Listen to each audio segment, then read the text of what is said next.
Bonsoir, peuple de Dieu, nous sommes là. C'est l'heure H et le jour J. Voilà, nous sommes là pour vous dire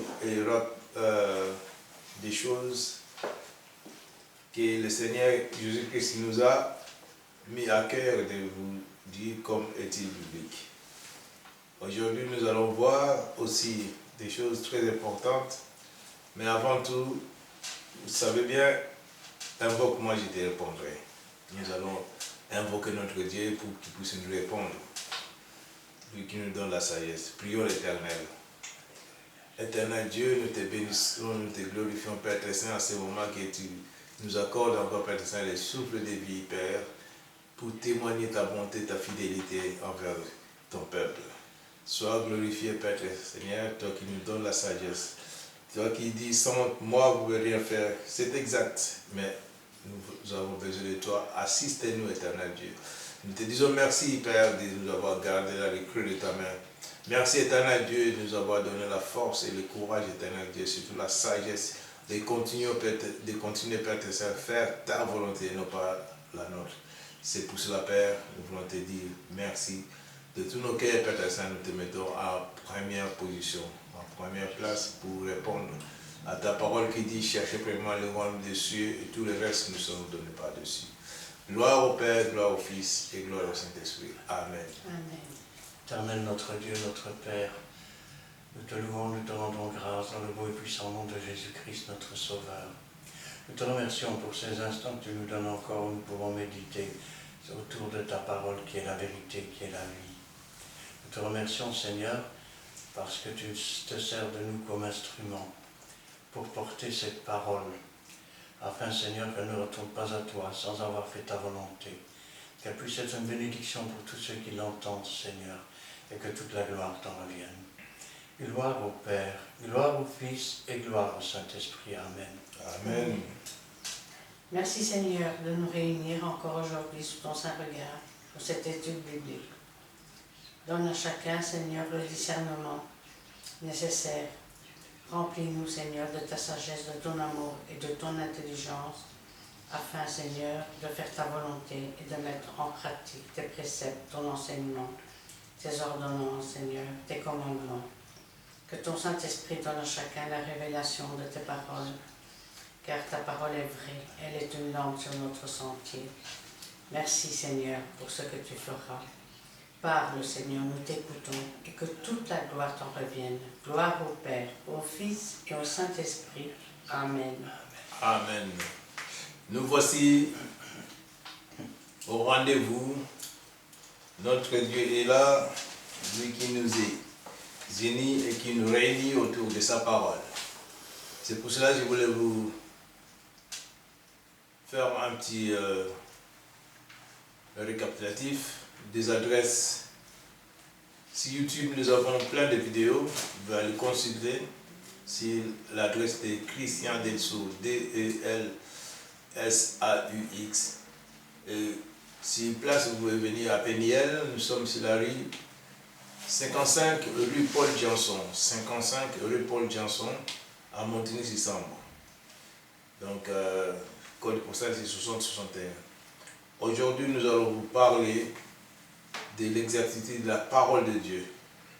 Et puis, n'hésitez pas de liker, de poser des questions pour en faire encore des sujets pour enrichir notre étude biblique. Et nous allons parler de quoi aujourd'hui?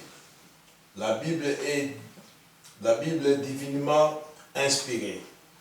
La parole de Dieu est divinement inspirée, c'est la Bible. C'est pour ça que nous laissons le pasteur Christian pour nous parler de la Bible divinement inspirée. Pasteur Christian. D'abord, avant de commencer, il faut se rappeler que Jean nous dit au commencement était la parole était avec Dieu, elle est Dieu. Il nous dit aussi que la parole a été faite chair, qu'elle a habité parmi nous pleine de grâce, et que nous avons contemplé sa gloire comme la gloire du Fils unique venu de Dieu. Ça veut dire que la parole, c'est à la fois une personne, c'est aussi une manifestation. Quand on regarde dans le livre de la Genèse, le premier verset, qu'est-ce qui est marqué? Dieu dit que la lumière soit. Il a manifesté la lumière, cette véritable lumière qui éclaire tout homme venant dans le monde. Quand les siècles ont passé, on peut dire que Dieu s'est servi d'instrument pour annoncer des choses qui étaient à venir. D'ailleurs, il y a un passage dans la Bible qui nous dit « S'il y a un autre Dieu qui a annoncé des choses à l'avance, qu'il le prouve. » Maintenant, comment voir que la parole est inspirée de Dieu? Eh bien, on va pour s'apprendre la parole de Dieu. Et on peut commencer dans le livre des Nombres, chapitre 23. Nous lirons là le verset 19 à 23.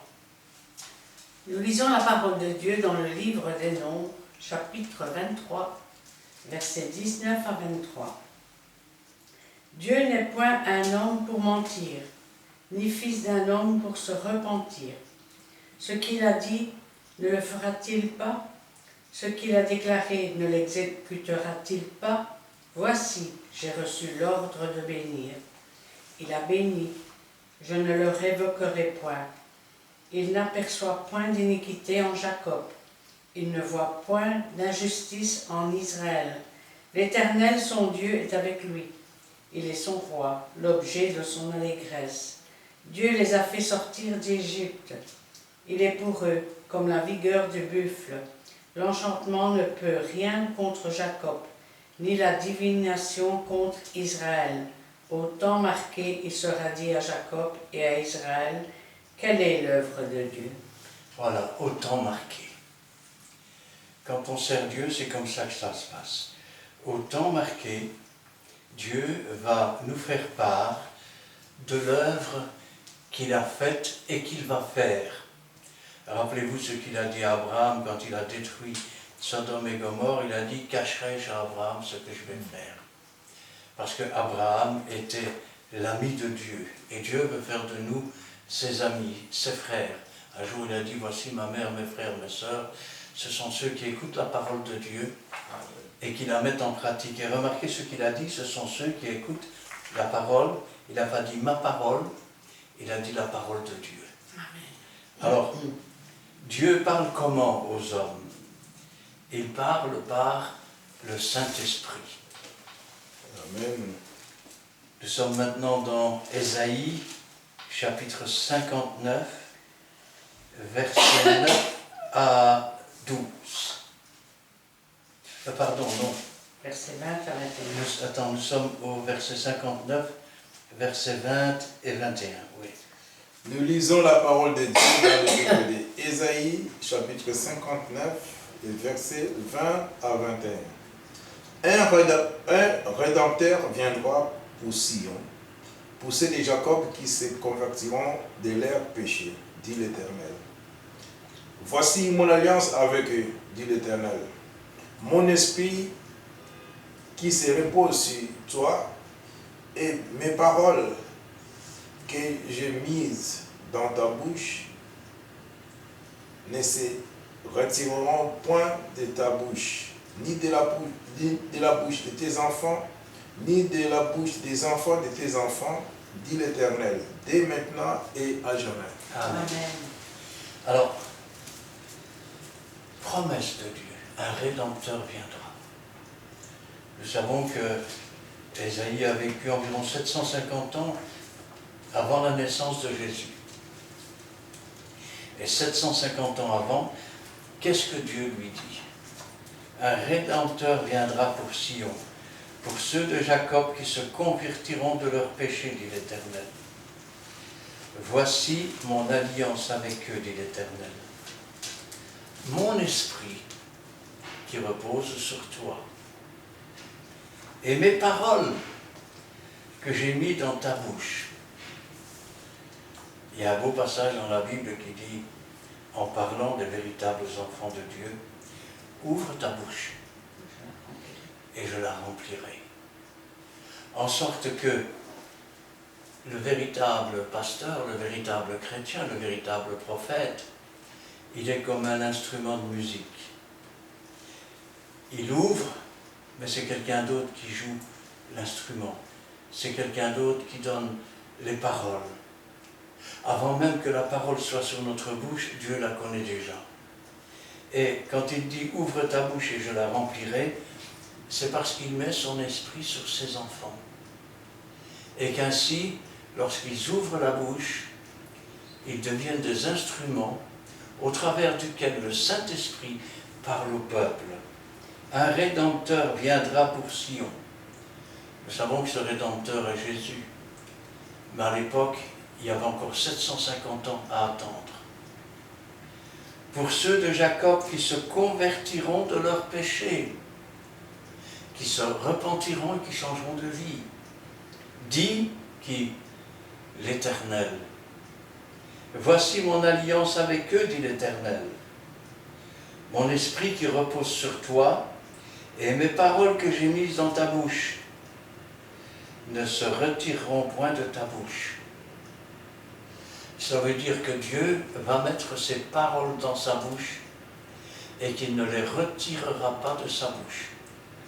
Ce qui veut dire que chaque fois qu'il va ouvrir la bouche pour parler de Dieu, à un moment donné, ces paroles vont ressortir. Ni de la bouche de tes enfants, ni de la bouche des enfants de tes enfants. Il dit, ce ne sera pas pour maintenant, mais ces paroles vont demeurer de génération en génération. Dit l'Éternel, dès maintenant et à jamais.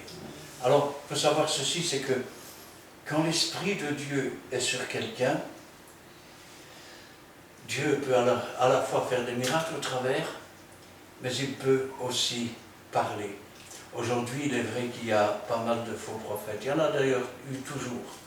Tenons par exemple Jacques Tess-Roussel, premier président des Témoins de Jéhovah, c'est un faux prophète qui annonçait la venue de Christ.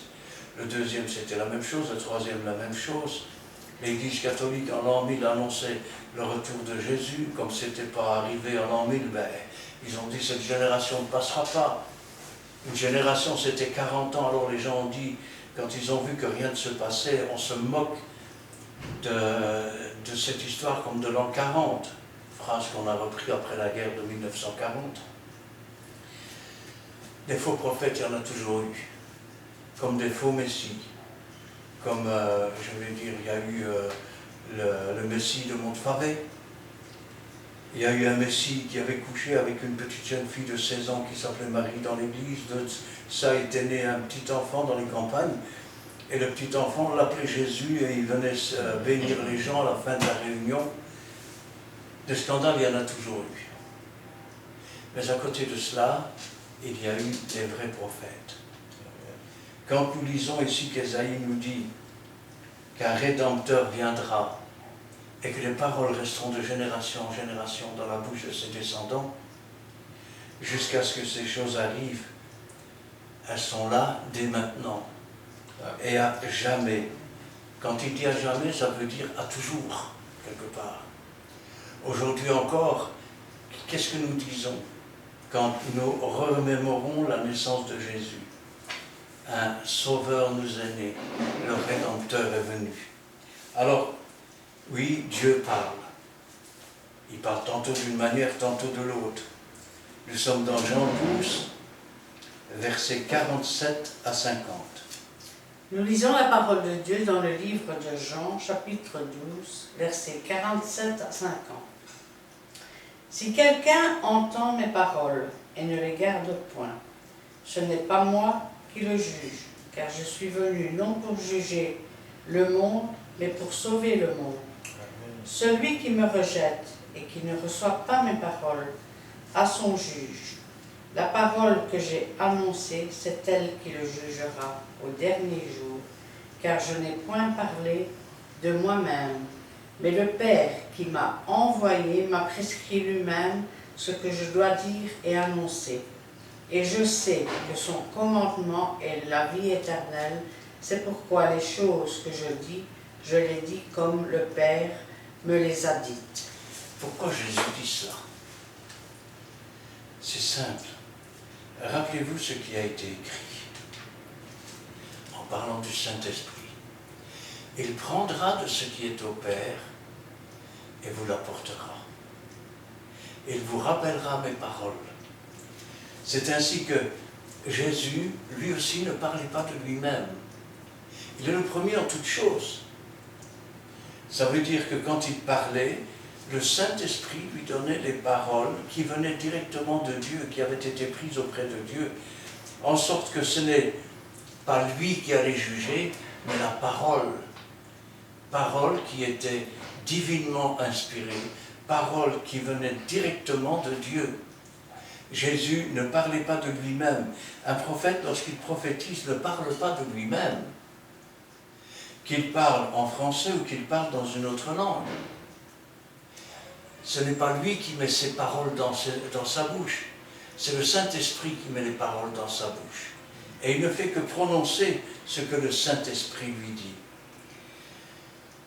D'ailleurs, on peut savoir ceci, c'est que tout a été fait par la parole. Et rien de ce qui a été fait n'a été fait sans elle. Nous sommes dans Jean chapitre 17, évangile de Jean chapitre 17, versets 14 à 20. Nous lisons la parole de Dieu dans le livre de Jean, évangile de Jean 17, chapitre 17. Commençons par les versets 14 à 21. Je leur ai donné ta parole, et le monde les a haïs, parce qu'ils ne sont pas du monde, comme moi je ne suis pas du monde. Je ne te prie pas pour les ôter du monde, mais de les préserver du monde. Du mal. De les préserver du mal plutôt. Ils ne sont pas du monde, comme moi je ne suis pas du monde. Sanctifie-les par ta vérité. Ta parole est la vérité. Comme tu m'as envoyé dans le monde, je les ai aussi envoyés dans le monde. Et je me sanctifie moi-même pour eux, afin que eux aussi soient sanctifiés par la vérité. Ce n'est pas pour eux seulement que je prie, mais encore pour ceux qui croiront en moi par leurs paroles, afin que tout soit un, comme toi, Père, tu en as en moi, et comme je suis en toi, afin qu'eux aussi soient un en nous, pour que le monde croie que tu m'as envoyé. Amen. Jésus dit, ils ne sont plus du monde. Ça veut dire quoi? Le monde est dirigé par quelqu'un qu'on appelle le prince du monde, qui est en fait Satan, le diable, le serpent ancien, le dragon des derniers temps. Pourquoi? Parce qu'ils ne connaissent pas Dieu. Mais quand on s'approche de Jésus, la parole de Dieu a donné le pouvoir ou la possibilité de devenir des enfants de Dieu. Ce qui caractérise l'enfant de Dieu, c'est qu'il est mort pour ce monde. Et il est ressuscité en nouveauté de vie, ce qui fait qu'il n'est plus de ce monde. Et comme le monde n'aime pas ce qui n'est pas à lui, ils sont haïs du monde et du prince du monde. Jésus dit, je ne te prie pas de les ôter du monde. Dieu n'a pas demandé de nous fabriquer des couvents ou des monastères, de nous enfermer et puis de ne plus parler. Dieu n'a pas demandé de faire vœu de silence. Jésus a dit, allez par toute la terre, enseignez-leur tout ce que je vous ai enseigné, baptisez-les au nom du Père, du Fils et du Saint-Esprit. Je suis avec vous jusqu'à la fin du monde. Ils ne sont pas du monde, comme moi je ne suis pas du monde. Sanctifie-les par ta vérité. La vérité affranchie. Le monde n'aime pas la vérité. Il vous dira, toute vérité n'est pas bonne à dire. Mais c'est la vérité qui affranchit. Quand vous prenez conscience d'une chose et que cette chose, vous comprenez que c'est la vérité, que ce n'est pas un mensonge, alors vous pouvez être affranchi de cette chose qui était un mensonge. Ta parole, est la vérité. Amen. Jésus qui était parole faite chair a dit, je suis le chemin, la vérité. Comme tu m'as envoyé dans le monde, je les ai aussi envoyés dans le monde. Il est le premier en toutes choses, il a montré l'exemple. Et aujourd'hui, c'est notre génération. Si maintenant personne ne prêche, comment entendront-ils? Et s'ils n'entendent pas, comment se convertiront-ils? Encore une fois, c'est la parole de Dieu empreinte de l'Esprit de Dieu qui convainc de péché, de justice, de jugement. Je les ai aussi envoyés dans le monde. Je me sanctifie moi-même pour eux. Ça veut dire quoi? Cela veut dire que quand tu parles à quelqu'un qui se convertit, tu dois aussi te sanctifier pour eux. Parce que si tu ne te sanctifies pas, tu risques d'apporter dans ton langage une part qui n'est pas de Dieu. Et qui tôt ou tard va être une semence qui va se redresser contre toi. Afin qu'eux aussi soient sanctifiés par la vérité. Ce n'est pas pour eux seulement que je prie, mais encore pour tous ceux qui croiront en moi par leur parole. La foi vient de ce qu'on entend vient de la parole de Dieu. Amen. Afin que tous soient un comme toi. Jésus, le Saint-Esprit et Dieu sont un. Et ce que Dieu veut, c'est que nous devenions un avec Jésus, le Saint-Esprit et Dieu. Afin que, comme Dieu est une trinité avec la même pensée, les mêmes désirs, les mêmes actions, nous soyons nous aussi, que nous entrions dans la volonté de Dieu et dans, je vais dire, les désirs que Dieu a d'accomplir au travers de nous les choses qu'il a préparées d'avance. Alors, la prophétie, elle s'accomplit. Nous sommes dans Actes, chapitre 1, versets 16 à 22. Nous lisons la parole de Dieu dans le livre des apôtres, dans le livre Actes des apôtres, chapitre 1, versets 16 à 22. Et il dit, « Hommes, frères, il fallait que s'accomplisse ce que le Saint-Esprit dans l'Écriture a annoncé d'avance par la bouche de David au sujet de Judas, qui a été le guide de ceux qui ont saisi Jésus. Il était compté parmi nous et il avait part au même ministère. Cet homme, ayant acquis un champ avec le salaire du crime, est tombé, s'est rompu par le milieu du corps, et toutes ses entrailles se sont répandues. La chose a été si connue de tous les habitants de Jérusalem que ce champ a été appelé dans leur langue Akeldama, c'est-à-dire champ du sang. Or, il est écrit dans le livre des psaumes que sa demeure devienne déserte et que personne ne l'habite, et qu'un autre prenne sa charge.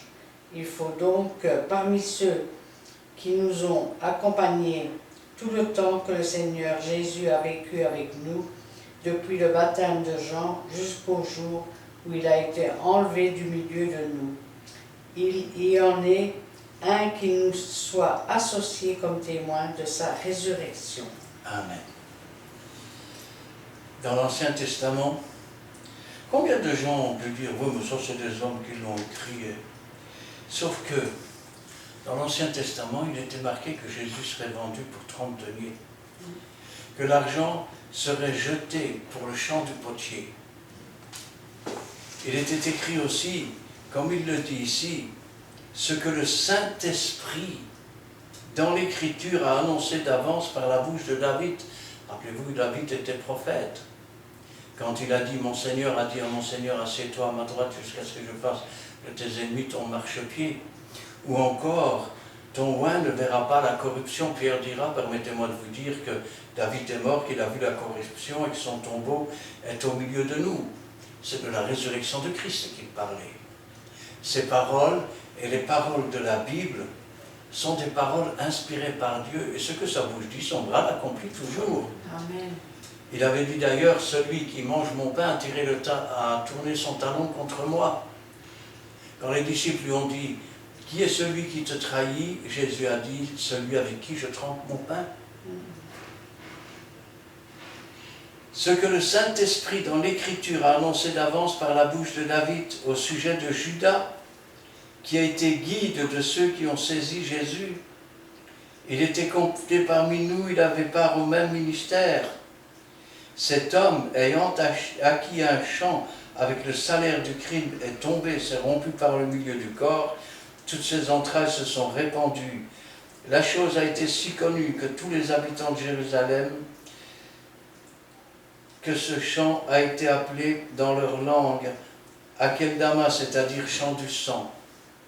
Et regardez, comment sait-il ce qu'il doit faire?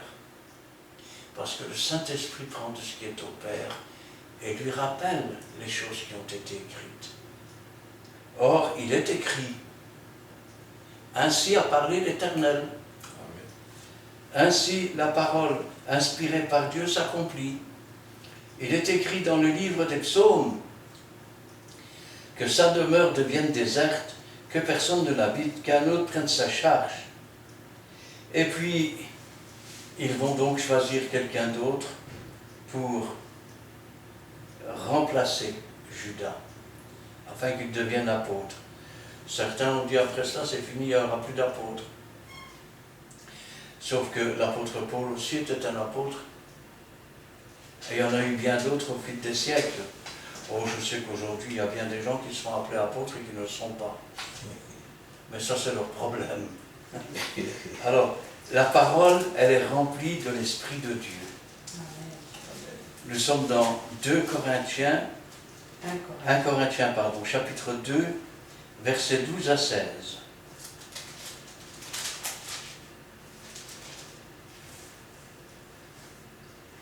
Oui. Nous sommes dans le livre de 1 Corinthiens, chapitre 2, les versets 12 à 16. Or, nous n'avons pas reçu l'esprit du monde, mais l'esprit qui vient de Dieu, afin que nous connaissions les choses que Dieu nous a données par sa grâce. Et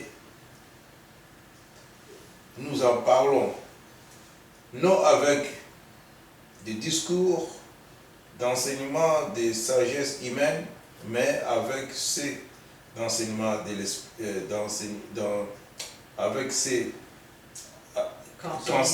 avec ceux qu'enseigne l'esprit, en voyant un langage spirituel pour les choses spirituelles.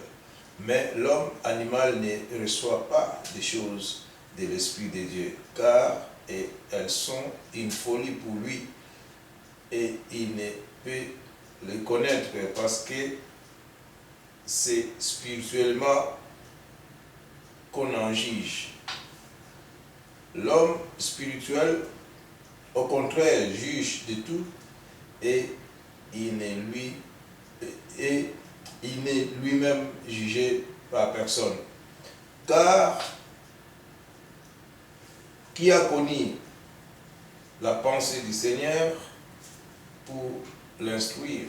Or, nous avons la pensée du Christ. Amen. Or, nous n'avons pas reçu l'esprit du monde. Alors, l'esprit du monde, c'est quoi? C'est l'esprit d'incrédulité, c'est l'esprit d'ignorance, c'est l'esprit de ténèbres, c'est l'esprit, je vais dire, du prince du monde, des démons, qui essaie de retenir prisonnier de l'homme. Mais l'esprit qui vient de Dieu, quelle différence? L'esprit qui vient de Dieu, afin que nous connaissions les choses que Dieu nous a données par sa grâce, afin que, sans aucun mérite, simplement d'avoir accepté ce que Jésus a fait pour nous en sacrifice, d'avoir accepté en sorte la parole de Dieu, empreinte de l'Esprit de Dieu, afin de devenir des enfants de Dieu. Amen. Et de recevoir l'Esprit de Dieu et ainsi de connaître les choses de Dieu. Et nous en parlons, non avec des discours qu'enseigne la sagesse humaine. Qu'est-ce qu'elle enseigne, la sagesse humaine? Elle enseigne des tas de choses dans la religion. Tenez par exemple, Dieu dit, tu ne te feras pas de représentation de choses célestes. Tu ne te feras pas d'image taillée. Tu ne te feras pas de belles formes humaines. Dans certaines églises, il n'y a que ça. Des postures, des statues. Dieu dit, tu n'invoqueras pas les morts en faveur des vivants. Ben, on prie Pierre, Paul, Jacques, alors qu'il n'y a qu'un seul nom qui a été donné sous le ciel par lequel nous puissions être sauvés, à savoir Jésus-Christ. Il n'est pas mort, il n'attend pas la résurrection, il est ressuscité. Amen. Tenez, par exemple, nous parlons non avec des discours qu'enseigne la sagesse humaine. Si vous pouviez savoir tout ce qui se passe dans certaines églises, sous prétexte de marcher selon l'esprit alors qu'ils marchent selon la chair, selon le péché, selon la désobéissance. Eux ne marchent pas comme ça, mais avec ce qu'enseigne l'esprit. Ce qu'enseigne l'esprit. Le Saint-Esprit enseigne la parole. Pourquoi? Parce que la parole est empreinte de l'Esprit. Elle est inspirée par Dieu. Le Saint-Esprit la reçoit de Dieu et la porte. Quand Jésus a parlé de donner le Saint-Esprit, qu'est-ce qu'il a dit? Je prierai le Père et il vous enverra un autre consolateur. Et nous en parlons avec des discours qu'enseigne non la sagesse humaine, mais avec ceux qu'enseigne l'Esprit, employant un langage spirituel pour les choses spirituelles. Mais l'homme animal, l'homme qui ne connaît pas Dieu, l'homme qui n'est pas spirituel, nous pourrions même changer le mot animal pour dire l'homme charnel. L'homme animal ne reçoit pas les choses de l'esprit. C'est pour ça qu'il y a tant de religions, qu'il y a tant de déviations, qu'il y a tant de dépravation dans certaines églises. Parce que ce ne sont pas des hommes convertis, ce ne sont pas des hommes qui connaissent Jésus. Jésus pourrait dire, retirez-vous de moi, je ne vous connais pas. Ils ne connaissent pas Dieu, Dieu ne les connaît pas. Mais l'homme animal ne reçoit pas les choses de l'Esprit de Dieu. Les choses de l'Esprit de Dieu, car elles sont une folie pour lui. Oh, je sais bien, tu as dit ça, mais moi je pense ça. Ça, c'est la chair, c'est l'homme animal. Et il ne peut les connaître parce que c'est spirituellement qu'on en juge. Et pour pouvoir en juger spirituellement, il faut déjà avoir l'Esprit de Dieu. Amen. L'homme spirituel, au contraire, juge de tout, et il n'est lui-même jugé par personne. Car qui a connu la pensée du Seigneur pour l'instruire? Qui donc peut connaître la pensée du Seigneur pour instruire le Seigneur? Personne. Puisqu'il reçoit son enseignement de Dieu lui-même, par le Saint-Esprit. Or, nous avons la pensée de Christ. La pensée de Christ, c'est la pensée qui est inspirée par le Saint-Esprit. Jésus dit, je ne parle pas de moi-même. Et si nous avons la pensée de Christ, ça veut dire que le Saint-Esprit prend de ce qui est au Père et nous l'apporte. Parce que la pensée de Dieu, c'est la pensée de Dieu le Père, c'est la pensée du Saint-Esprit, c'est la pensée de Jésus. Il n'y a aucune division entre eux, ils sont un. Amen. Et quand on est en Jésus-Christ, on est un avec Jésus, un avec le Saint-Esprit, un avec Dieu, et la pensée de Christ est en nous. Et la pensée de Christ, c'est la pensée traduite par le Saint-Esprit. C'est aussi la pensée de Dieu qui est donnée au Saint-Esprit, afin que nous la recevions. C'est la parole de Dieu transmise par le Saint-Esprit. Alors, nous sommes dans 1 Thessaloniciens, chapitre 2, versets 13 à 16. Nous lisons la parole de Dieu dans 1 Thessaloniciens, chapitre 1, versets 13 à 16.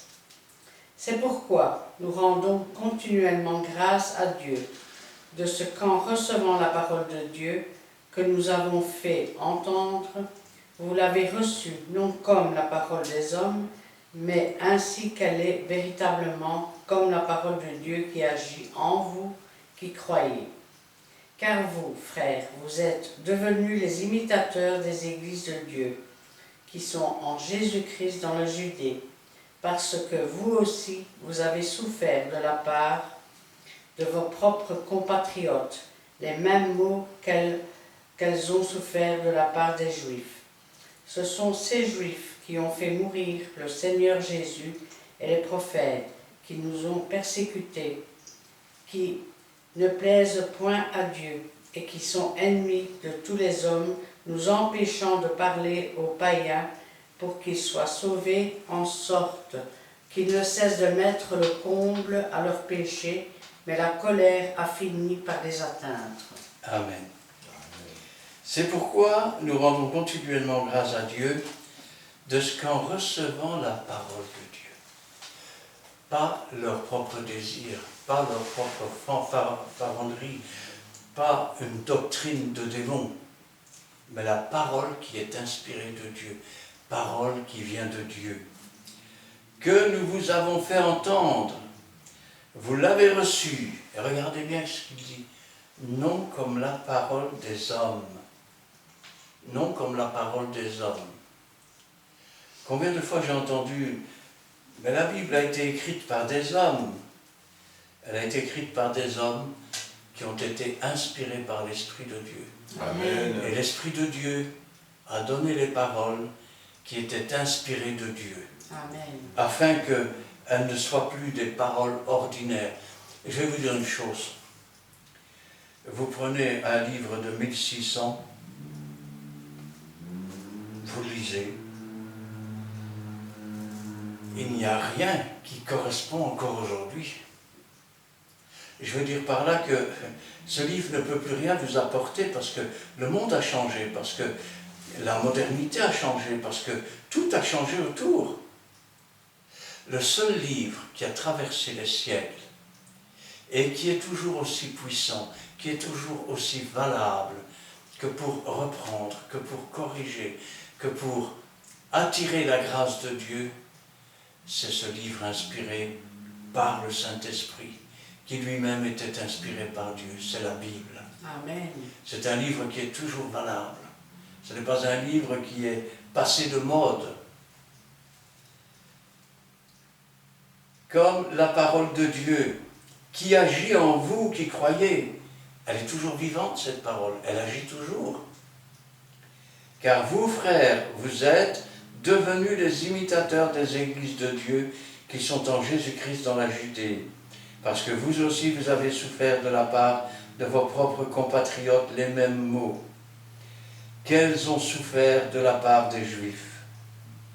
Ce sont les Juifs qui ont fait mourir le Seigneur Jésus, les prophètes, qui nous ont persécutés, qui ne laissent point à Dieu, qui ne plaisent point à Dieu, et qui sont ennemis de tous les hommes, nous empêchant de parler aux païens pour qu'ils soient sauvés, en sorte qu'ils ne cessent de mettre le comble à leurs péchés. Mais la colère a fini par les atteindre. Il est écrit dans la Bible, celui qui sait s'asseoir paisiblement au bord de l'eau, finit par voir le cadavre de ses ennemis passés. La Bible est toujours un livre d'aujourd'hui. Alors, c'est la parole de Dieu qui rend sage. Nous sommes dans 2 Timothée, chapitre 3, et le verset 12 à 17. Nous lisons la parole de Dieu dans le livre de 2 Timothée, chapitre 3, le verset 12 à 17. Or, tous ceux qui veulent vivre pieusement en Jésus-Christ seront persécutés. Mais les hommes méchants et les imposteurs avanceront toujours plus dans le mal, égarant les autres et égarés eux-mêmes. Toi, demeure dans les choses que tu as apprises et reconnais certaines, sachant de qui tu les as apprises. Dès ton enfance, tu connais les saintes lettres. Tu peux te rendre sage à salut par la foi en Jésus-Christ. Toute écriture est inspirée de Dieu et utile pour enseigner, pour convaincre, pour corriger, pour instruire dans la justice, afin que l'homme de Dieu soit accompli et propre à toute bonne œuvre. Amen. Or, tous ceux qui veulent vivre pieusement en Jésus-Christ seront persécutés.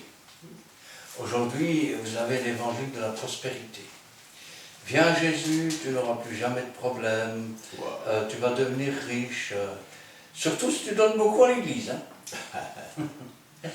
C'est pas l'évangile de Jésus.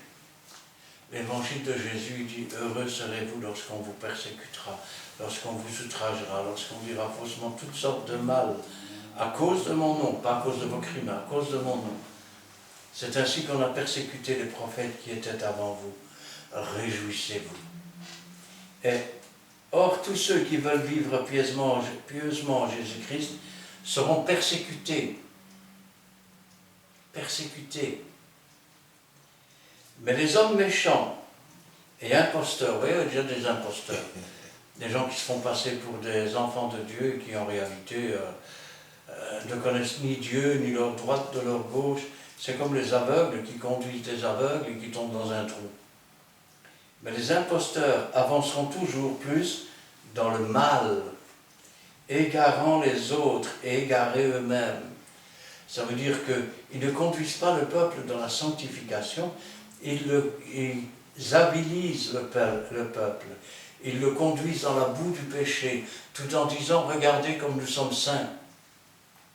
Toi, demeure dans les choses que tu as apprises et reconnues certaines, sachant de qui tu les as apprises. Dès ton enfance, tu connais les saintes lettres. Pourquoi sont-elles saintes? Parce qu'elles sont inspirées de Dieu. Amen. Et qu'elles sont inspirées du Saint-Esprit, qui peuvent te rendre sage à salut par la foi en Jésus-Christ. Ce sont des lettres qui sont destinées à faire grandir la foi, parce que la foi vient de ce qu'on entend, et ainsi amener le Saint-Esprit à nous conduire dans la repentance, à être convaincus de péché, de justice, de jugement, afin que nous puissions prendre la bonne décision et ainsi nous approcher de Jésus et devenir sages à salut dans la foi en Jésus-Christ. Toute écriture est inspirée de Dieu. On parle ici des rouleaux du livre, on parle ici de l'Ancien Testament, du Nouveau Testament. Et utile, pour quoi faire? Pour enseigner, pour convaincre, pour corriger, pour instruire, mais pas instruire dans n'importe quoi, pour instruire dans la justice, afin que l'homme de Dieu soit accompli. Tout disciple accompli est semblable à son maître, a dit Jésus. Et il a dit, vous ferez les choses que j'ai faites, vous en ferez de plus grandes, parce que je m'en vais au Père, et tout ce que vous demanderez en mon nom, je le ferai. Et propre à toute bonne œuvre. Alors, la parole, elle est vivante, elle est agissante, elle est empreinte de l'Esprit, et elle conduit, je vais dire, au salut éternel. Nous sommes dans Hébreux chapitre 4, versets 8 à 13. Verset 7 à 13. Ah oui, versets 7 à 13, pardon. Nous lisons la parole de Dieu dans le livre des Hébreux, chapitre 4, versets 7 à 13. Dieu fixe de nouveau un jour aujourd'hui, en disant dans David, si longtemps après, comme il est dit plus haut, « Aujourd'hui, si vous entendez sa voix, n'endurcissez pas vos cœurs, car si Josué leur eût donné le repos, il ne parlerait pas après cela d'un autre jour. Il y a donc un repos de sabbat, réservé au peuple de Dieu, car celui qui entre dans le repos de Dieu se repose de ses œuvres, comme Dieu s'est reposé des siennes. Efforçons-nous donc d'entrer dans ce repos, afin que personne ne tombe en donnant le même exemple de désobéissance. Car la parole de Dieu est vivante et efficace, plus tranchante qu'une épée, quelconque à deux tranchants, pénétrante jusqu'à partager âme et esprit, jointure et moelle. Elle juge les sentiments et les pensées du cœur. Nulle créature s'est cachée devant lui, mais tout est nu et découvert aux yeux de celui à qui nous devons rendre compte. Amen. Aujourd'hui, si vous entendez sa voix, n'endurcissez pas vos cœurs, car si Josué leur eût donné le repos, il ne parlerait pas après cela d'un autre jour. Il est vrai qu'il travaillait pendant 6 jours et le 7e il se reposait. Pourquoi? Parce qu'on a dit que Dieu a travaillé 6 jours et que le 7e il se reposait. Remarquez, ce n'est pas tout à fait exact, puisque le 7e jour il a terminé son ouvrage et après il s'est reposé. Mais il y a donc un repos de sabbat réservé au peuple de Dieu. Le repos de sabbat, ce n'est pas, je vais dire, un jour précis dans le calendrier. Le repos du sabbat, c'est le repos de l'âme. Et le repos de l'âme, il est donné à ceux qui s'approchent de Jésus, à ceux qui prennent le joug du Seigneur, car son joug est doux et léger.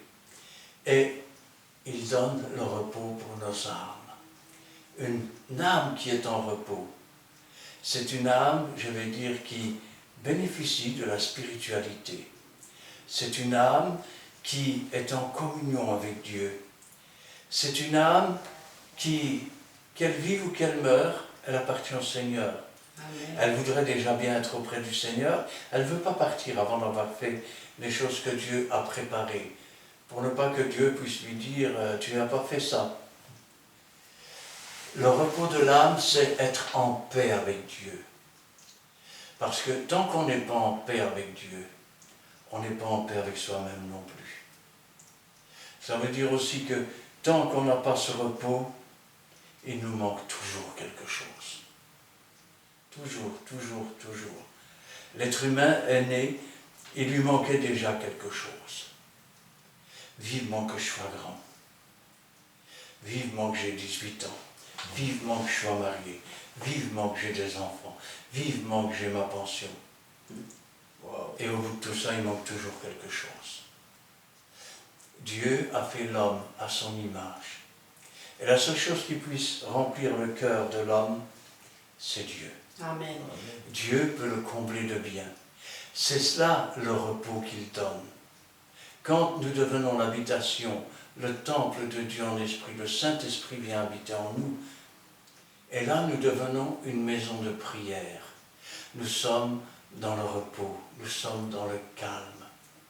Que nous vivions, que nous mourions, nous appartenons au Seigneur. Que nous soyons dans les souffrances. Paul était enchaîné dans la prison, il chantait des cantiques. Pierre allait être condamné le lendemain pour être tué comme Jacques l'avait été. Il était attaché avec des chaînes, des soldats de chaque côté, des soldats devant la porte, et il dormait tranquillement comme un bébé. C'est l'ange qui l'a réveillé. Alors, quand Dieu parle d'un repos, il parle aussi d'une paix. Une paix qui surpasse toute intelligence. Il y a donc un repos de sabbat réservé au peuple de Dieu. Celui qui a compris que la parole de Dieu est inspirée de Dieu et que Dieu seul peut remplir un cœur, que Dieu seul peut donner le véritable repos. Ce n'est pas parce que le dimanche est le jour du Seigneur que le dimanche tu vas être en paix. Il y a des gens qui vont à l'église. La guerre n'est même pas dans leur maison, elle est dans leur cœur, elle est dans leurs pensées, elle est dans leurs actions. Car celui qui entre dans le repos de Dieu se repose de ses œuvres. Amen. Je vais le dire autrement. Celui qui œuvre avec Dieu est béni de Dieu. Amen. Il reçoit le témoignage du Saint-Esprit qu'il est agréable à Dieu. Et cela lui donne une force, une paix qui surpasse toute intelligence. comme Dieu s'est reposé des siennes. Efforçons-nous donc d'entrer dans ce repos, afin que personne ne tombe en donnant le même exemple de désobéissance. Car la parole de Dieu, elle est vivante. Amen. Elle est efficace, plus tranchante qu'une épée quelconque à 2 tranchants. Pourquoi a-t-elle 2 tranchants? La parole de Dieu a une odeur de vie pour ceux qui l'acceptent. Elle a une odeur de mort pour ceux qui refusent. Pénétrante jusqu'à partager âme et esprit, jointure et moelle, elle juge les sentiments, les pensées du cœur. Nulle créature n'est cachée devant lui, mais tout est nu et découvert. Amen. Vous savez, les gens qui ont une religion, en général, il y a de l'hypocrisie. Il y a un visage montré dans la réunion et il y a un autre visage à l'extérieur. Celui qui, je vais dire, qui vraiment appartient à Dieu, il sait que Dieu le voit. Il peut éteindre la lumière et penser que personne ne le voit, mais Dieu le voit. Le psalmiste disait, si je vais au bout de la terre, t'y voilà. Si je descends au séjour des morts, tu es encore là. Où irai-je loin de la face de l'Éternel? C'est pas possible. Il remplit toutes choses. Nulle créature n'est cachée devant lui, mais tout est nu et découvert aux yeux de celui à qui nous devons rendre compte. Et celui à qui nous devons rendre compte, c'est Dieu. Parce que cette parole qui donne le pouvoir de devenir enfant de Dieu a été inspirée par Dieu. Et celui qui la rejette, rejette Dieu. Alors,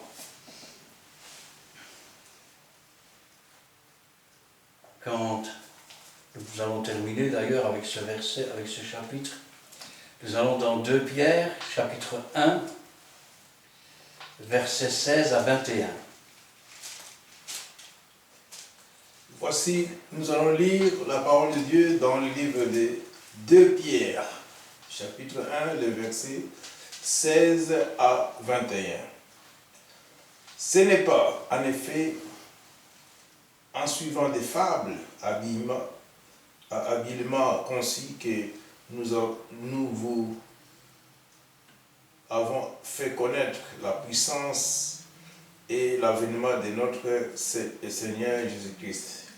Mais c'est comme ayant vu sa majesté de nos propres yeux, car il a reçu de Dieu le Père l'honneur et la gloire.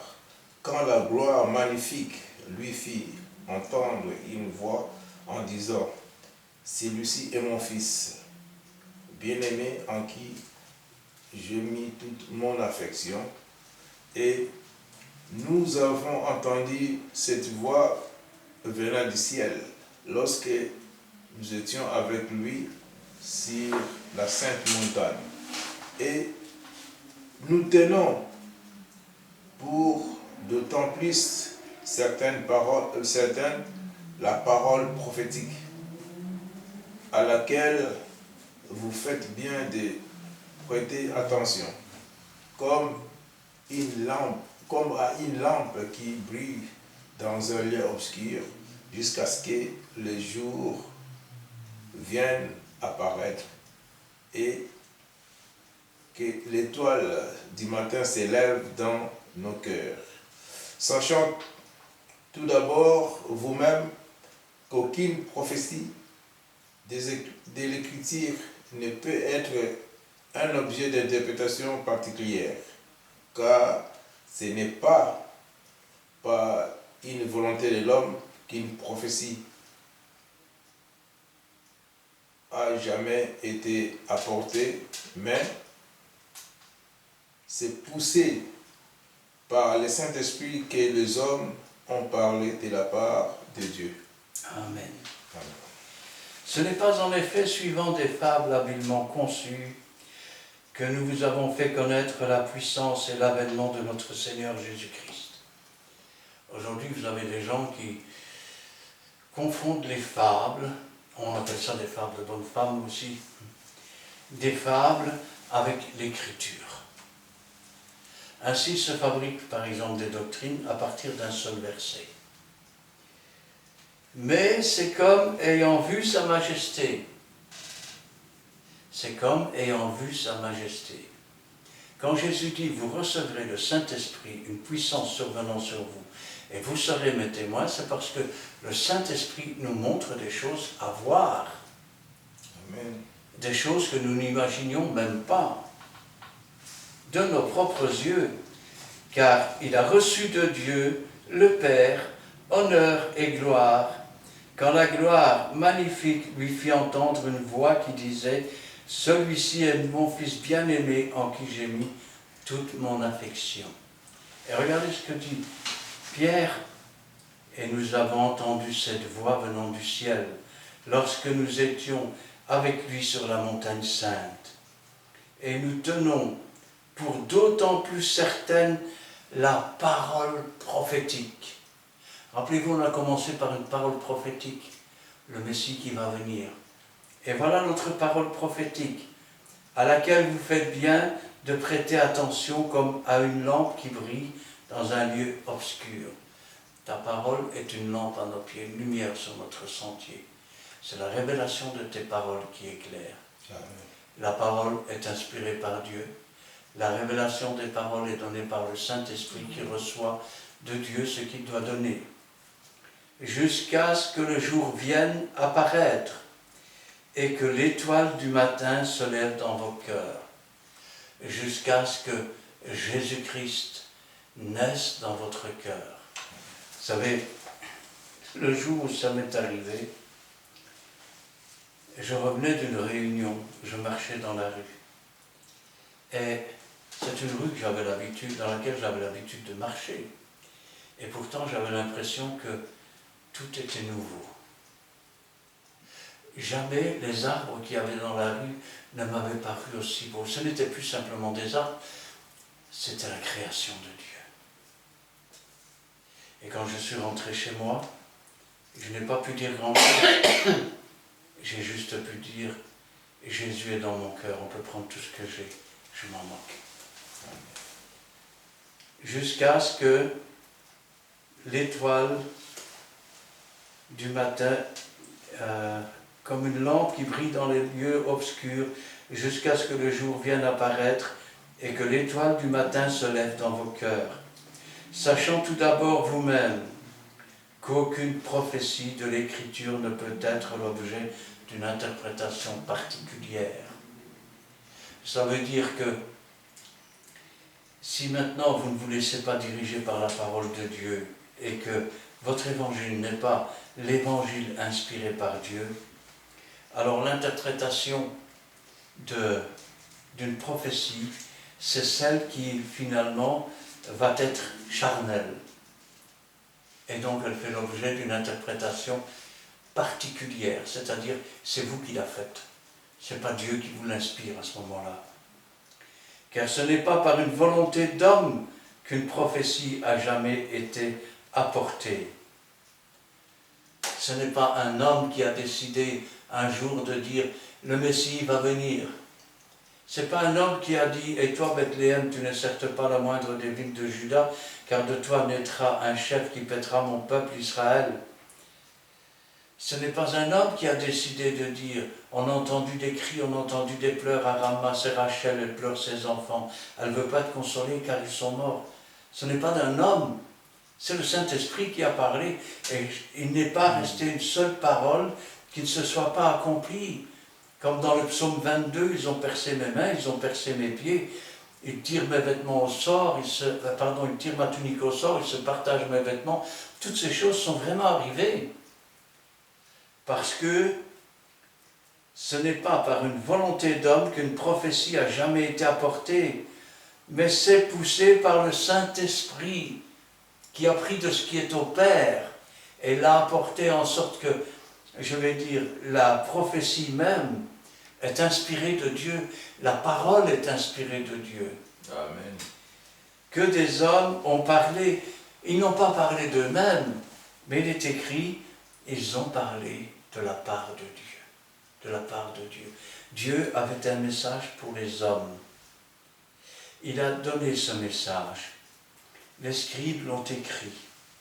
C'est ainsi qu'on sait que Tenez, première page de la Bible. L'homme a péché.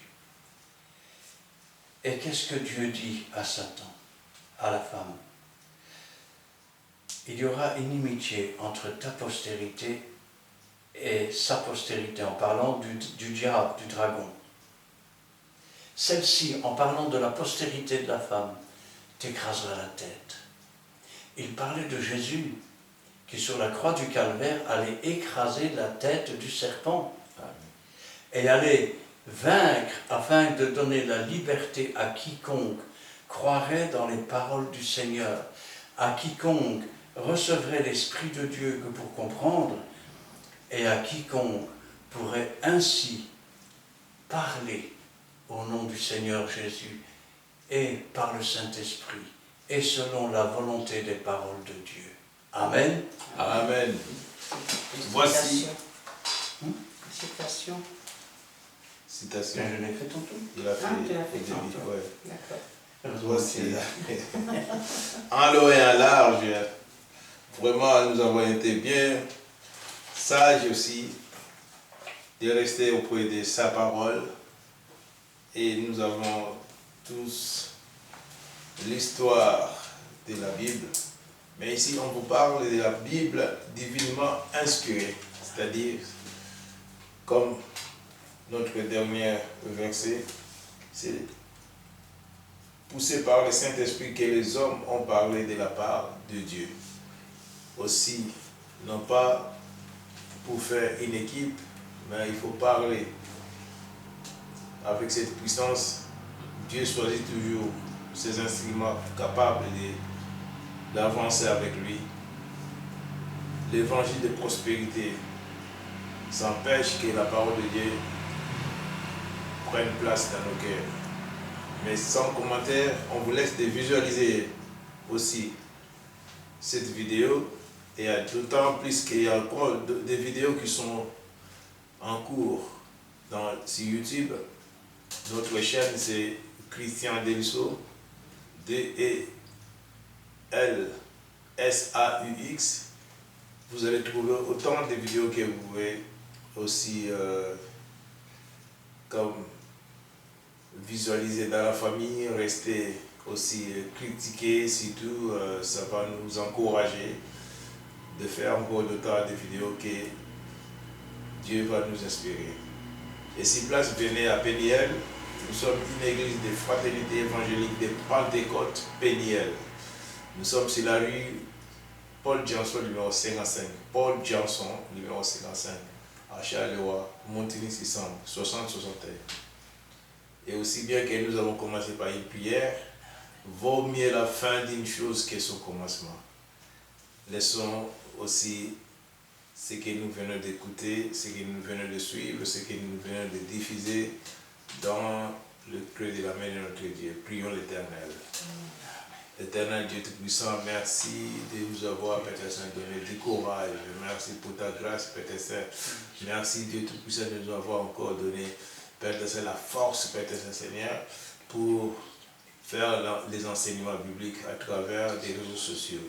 Aussi dans le lieu que tu nous as donné à Péniel. Nous te bénissons, nous te glorifions, Père de gloire. Merci que ta gloire se manifeste. Nous voulons, Père Saint, que tu puisses nous utiliser fortement comme des instruments. Nous sommes prêts, Père Saint, nous sommes là, Père Saint, dans ta présence éternelle. Nous cherchons premièrement le royaume des cieux, comme dit les Écritures. Père de gloire, remplis-nous de ta puissance, remplis-nous de ta force éternelle, Dieu, il nous le faut. Parce que, Père Seigneur, tu ne laisseras aucune tentation dominer sur nous. Tu nous donnes toujours un moyen pour en sortir. Nous voulons, Père Seigneur, toi seul, Père Seigneur, puisse nous combler de joie. Toi seul, puisse nous bénir de toutes sortes de bénédictions que tu as promis dans ta parole. Merci, Dieu Tout-Puissant, d'avoir aussi aplani notre chemin de retour. Merci, Dieu Tout-Puissant, de nous avoir gardés dans les creux de ta main. Nous te bénissons, Père Saint, nous avoir protégés comme une poule protège ses poussins sous tes ailes, Père Saint. Sois notre bouclier, sois notre refuge contre les ruses du diable. Gloire au Père, gloire au Fils et gloire au Saint-Esprit. Amen. Éternel, notre Dieu, notre Père, sois loué, sois exalté, glorifié, dans le beau et puissant nom de Jésus-Christ, notre Sauveur. Que ta parole, Seigneur, ne retombe pas à toi, sans avoir donné du pain à celui qui mange, de la semence à celui qui sème. Que tu puisses arroser, Seigneur, et faire grandir, et qu'un ciel ne retombe pas à toi sans avoir fait ta volonté. Que ta bénédiction s'étende à tous ceux qui l'entendront, et que toute la gloire t'en revienne. Gloire au Père, gloire au Fils et gloire au Saint-Esprit. Amen. Amen. Merci Seigneur pour cet instant béni passé à ta présence. Merci pour cette étude biblique sur la Bible divinement inspirée.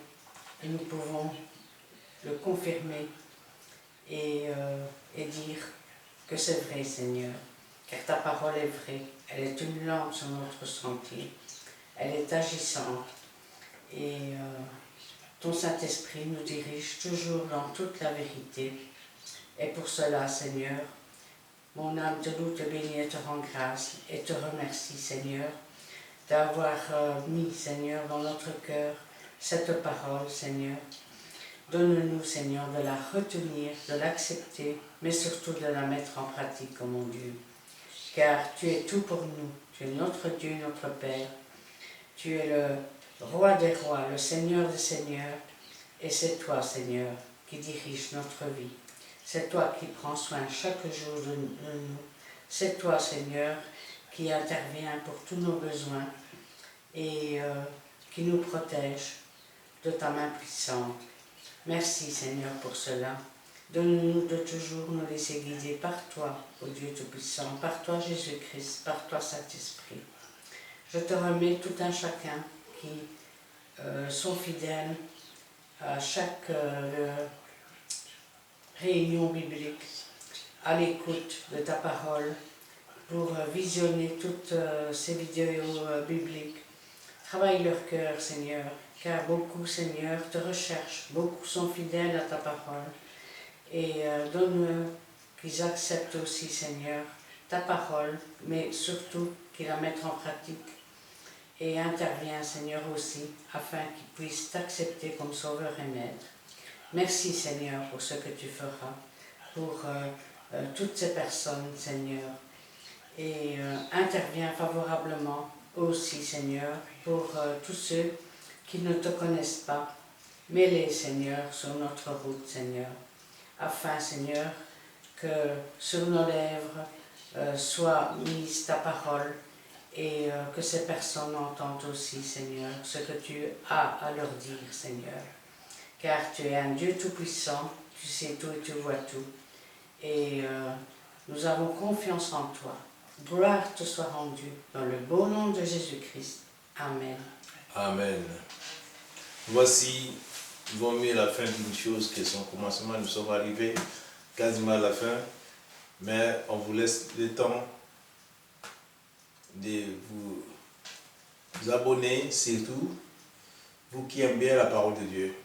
Abonnez-vous sur cette chaîne et likez, posez des questions. Vous allez participer à l'œuvre de Dieu seulement en posant des questions et en vous abonnant. Donc voici, on vous livre tous les secrets pour participer à l'œuvre de Dieu que nous avons commencé. Que le Seigneur Jésus-Christ vous bénisse abondamment. Quant à nous, aujourd'hui, on vous dit au revoir.